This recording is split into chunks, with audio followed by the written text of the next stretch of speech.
there we go. Rolling from 10 miles an hour.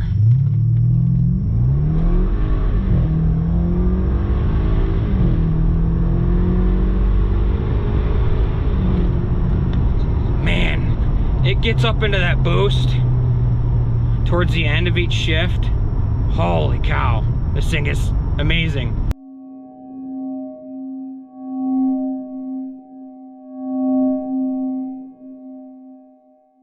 This is the Burger Motorsports JB4. This guy is a piggyback tuner, and man, it's gonna make this thing go even faster than it already is. So stock horsepower on this thing is 400 at the crank. You know, I get in this thing, you know, the first time, drive it, and I'm like, man, who would ever want anything faster than this? Well, you get used to it. Now, this thing, tuned right, on E85 can get you 500 rear wheel horsepower. That's a lot more. So, you got a turbo car, you can do a lot with it. So, you know, there's a lot of things that go along with that. You know, you got to make sure your fuel system can handle it and all that good stuff too.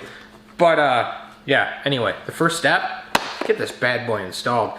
It is super simple actually. You got to plug into your T-map sensors, plug it into your OBD port, and then the options on this, you can get a, for the COM port, you can get a USB adapter for a laptop, or you can pay $140 more and opt for the Bluetooth compatibility. So that's what I did, so I can just do it right from the phone. I don't have to worry about a laptop every time. So in my opinion, it's well worth the $140 extra. The COM to USB, I do believe, is like 30 bucks. But anyway, it's all on the website. Link will be in the description below. But let's open this bad boy up and see what we got. Got instructions. We all know, no, it's not even instructions. It just says read me first. Got some stickers. JB4 tuned. This guy here is the Bluetooth adapter for the COM port, which that's pretty easy. What you do, you open up the box. I'll show you all this, but then it just plugs in here, and you take this little plug out, and then you got your Bluetooth adapter. And then, like I said, it'll go through the firewall, plug into your T-maps, and we'll be good. So that's everything that's in the box, guys. Bam! The instructions are right on the website. I've already downloaded them into my phone, so we're good. Got my instructions printed off. We got all the parts here for the JB4. Bluetooth. This is going to be the connector for the OBDII. And it's disconnected from the rest of the unit, so obviously you can slip it through the firewall. And then this is the unit itself. Alright. That's it. Super simple. Instructions are going to be different depending on what you're doing this for. Mine's the N63 engine. I have a 13 BMW 550i. Alright, so first thing we're going to do is remove the strut braces. So we can get to the T-map sensors. And then remove the driver's side plastic cover located by the windshield. Alright, like I said, strut braces, two 15 mils in each, so both those braces are going to come off. And then the plastic cover that they want removed is right here, which is super easy. All you got is 3 push pins here, and they'll pop that right up, and that's where the JB4 will sit. So I thought I'd seen it all, right? So I told you it was a 15 millimeter that was holding the brace on. Wow, that was a 15 millimeter. That was a 15. That was a 16. That was a 16. But whatever. Got them off. They're over on the table. This is the what's below the cover. So the JB4 is going to sit right in here. Next step, we have to take off the rubber boot here. And the rubber boot here, and that is 6 millimeter. So next step, gone and gone. Hi, my name's Alan, and I'm really confused. So sometimes I overthink things, or I get too involved in trying to record, you know, make the video, accuracy, all that garbage, and I just get ahead of myself. So, in the last clip, I told you that you needed to remove the boots on each side. That's wrong. The instructions don't say anything about that one. The instructions say to take that one off in order to reach your intake hose down here. And then it says to pull this out so you can reach the T-map sensor. Well, my T-map sensor is on the intercooler right here. My other T-map sensor is on the intercooler right here. I wonder if these are somewhat universal instructions. I don't know. Basically, I did all that. I don't think I needed to, because literally my T-map, you know, I already unplugged it. You just push in this clip at the top, and then you pull it out. Same thing with this one. And I didn't need to move this hose around to be able to get to it. So I guess we'll see if I understand this coming up in later instructions. But anyway, right now we're to the point of putting the JB4 up here. So I'm going to mount it up there. I'm going to route the wires down, and then one's going to go to this T-map. The other one's going to go across the radiator sport to that T-map. Note, the N63 JB4 will have T-map connectors only, while the M63TU, should be an N63TU, includes optional boost solenoid connections. Yeah, the N63TU has more stuff. But anyway, this is what it says, you know, this is, you know, route it just like that. Yeah. Suggested, it says suggested JB4 routing. Under the driver's side plastic cover, T-back connections installed to bottom of intercooler, nothing attaches to the top of the engine. Yeah, right. Okay, so I guess that's what I'm gonna do. I don't know why I took those hoses off. That was pointless for me. So before I mount the JB4 where it needs to go, I need to get this Bluetooth connected. So just a couple little Allen keys, or Allen screws that hold this these covers together. And then we'll take her apart. Neato. So we're gonna take the plug out of this end, right there. It's got two screws here to hold the COM port down. Got the COM port plugged in here, and then we're gonna put these little teeny tiny screws in here. And then I need to get a little teeny tiny screwdriver. All right. She's tightened up.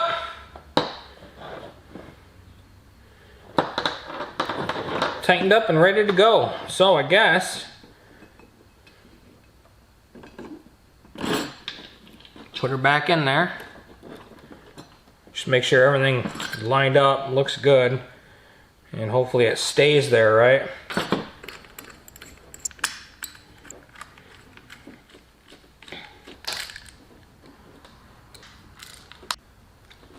All right, and there it is. And then this adapter, I don't know, I guess I could just kind of, I can either mount it to this or stick it somewhere. I don't know, we'll see once I get under the hood.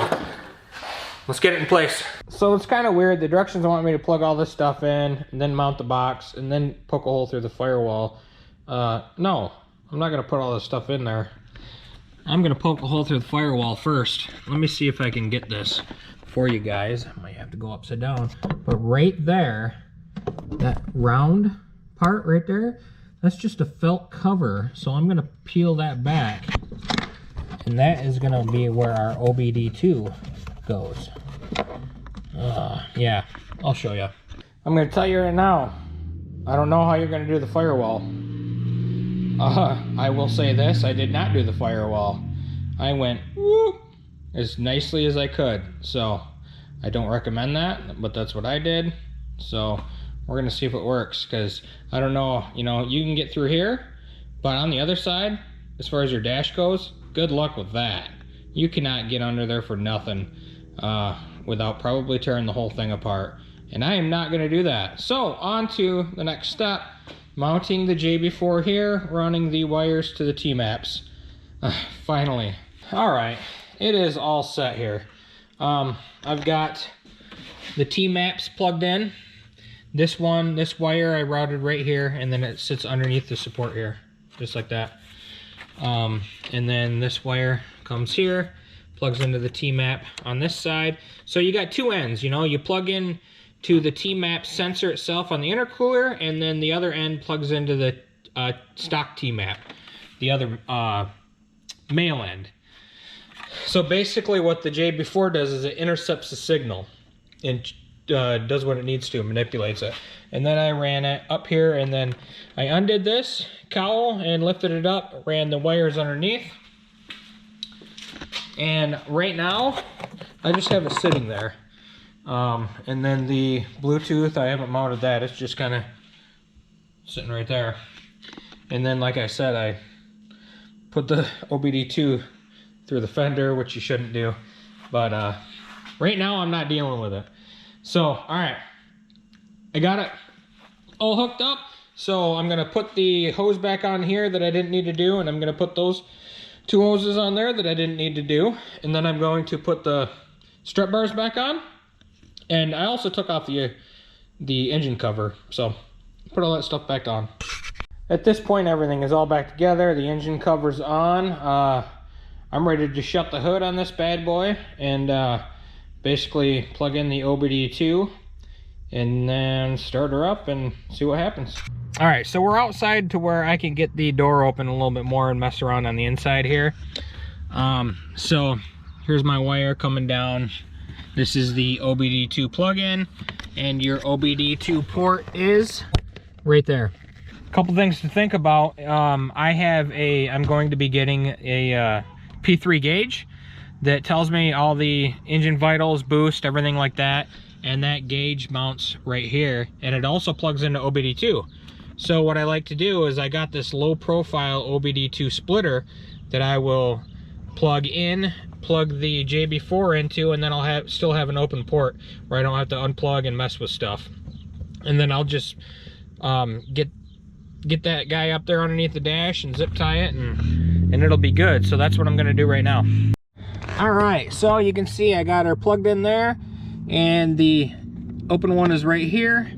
I'll tuck it up here a second, but then I fish the other one just through the bottom there, and it's just chilling up there. So that's what I'm gonna do. All right, I got everything in the car button back up, plugged in. So if you go to the Play Store, which I did, I have an Android, the JB4 mobile app, it's $27.99. I again didn't know that, but I got, you know, they get you any way they can, so I paid the 28 bucks and connected it to the phone. And initially, this is what it does right now. It brings up the gauges after you connect it. It was super easy, connect it. And then right now, I haven't even changed anything. So right now, if you go into settings, it says I'm running map 1. I didn't even change it to map 1. And it tells you what they are. So map 1 is 4 PSI over stock. Map 3 is 3 PSI over stock. Map 2 is 6 PSI over stock. Map 0 is going to be the JB4 disabled. And then map 6, you can create your own map. And then map 8 is WMI progressive. So I'm not really sure what that is. But that's not what this video is about. It's about getting the install done, and it was actually super easy. So I'm gonna do some research on the app now and the maps, and then this app data logs as well. So what you can do is you can take baby steps. You can go to, you know, from map 1, 4 PSI over stock. I can do some runs in that. I can go back, look at everything, make sure your fueling is good, make sure your AFRs are in line, and then progress from there. And then you can, you know, look at the settings of the map, and then start to create your own user-defined map to where you want everything at. So that's going to be the cool part of this. But for right now, God, this thing's got a full tank of gas. This thing's been sitting for 4 months. I'm ready to get it back out. You know, I think springtime is coming here. It looks like it. Well, it doesn't look like it to you guys. It looks like brown crap out, but it's warming up. It's like 40 degrees now. And yeah, so all right guys, hopefully you guys enjoyed this video. If you need any help, hit me up in the comments, DM me on Instagram, and the link will be in the description below for the Burger Motorsports JB4. They also offer JB4s for a wide number of vehicles, so this isn't just a BMW thing. So alright guys, until we meet again, don't forget to like, share, and subscribe, and I will see you in the next one. Later.